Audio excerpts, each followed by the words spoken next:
ഈ ലോകത്ത് എന്നെ കണ്ടിട്ട് മോഹിച്ചു പോകാത്ത ഒരാളെങ്കിലും ഉണ്ടാകുമോ?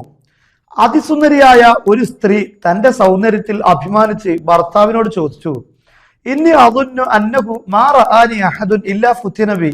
എന്റെ മുഖം കണ്ടിട്ട് മോഹിച്ചു പോകാത്ത ഒരാളെങ്കിലും ഈ ലോകത്തുണ്ടോ? ഭർത്താവ് പ്രതികരിച്ചു, ഉണ്ട്. മക്കയിലെ താബീങ്ങളിൽ പ്രമുഖനായ ഉബൈദ് ബിൻ ഉമൈർ.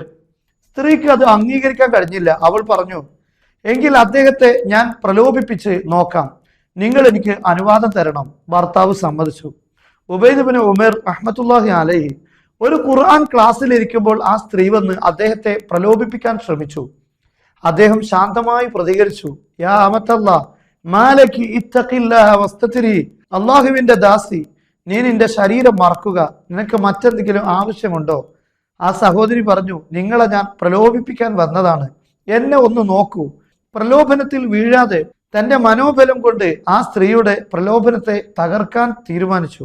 അദ്ദേഹം അവളോട് 4 കാര്യങ്ങൾ ചോദിച്ചു.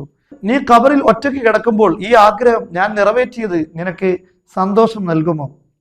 2, ജനങ്ങൾക്ക് അവരുടെ കർമ്മഗ്രന്ഥങ്ങൾ വലത് കൈയിലോ ഇടത് കൈയിലോ നൽകുമെന്ന് അറിയാതെ നിൽക്കുന്ന സാഹചര്യത്തിൽ ഇത് നിനക്ക് സന്തോഷം നൽകുമോ?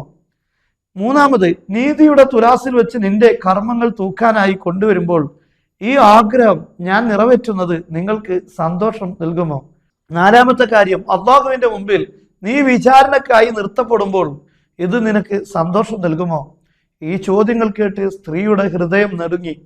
എല്ലാ ചോദ്യങ്ങൾക്കും അവർ ഇല്ല, അള്ളാഹുവാണ് സത്യം എന്ന് മറുപടി പറഞ്ഞു. ഉടനെ ഉബൈദ് റളിയല്ലാഹു അൻഹു പറഞ്ഞു, അള്ളാഹുവിനെ ഭയപ്പെടുക, അള്ളാഹു നിനക്ക് അനുഗ്രഹം നൽകിയിരിക്കുന്നു. ആ സ്ത്രീ പശ്ചാത്തപിച്ച് ഭർത്താവിന്റെ അടുത്തേക്ക് മടങ്ങി. അവർ പിന്നീട് ആരാധനയിൽ മുഴുകി ജീവിച്ചു.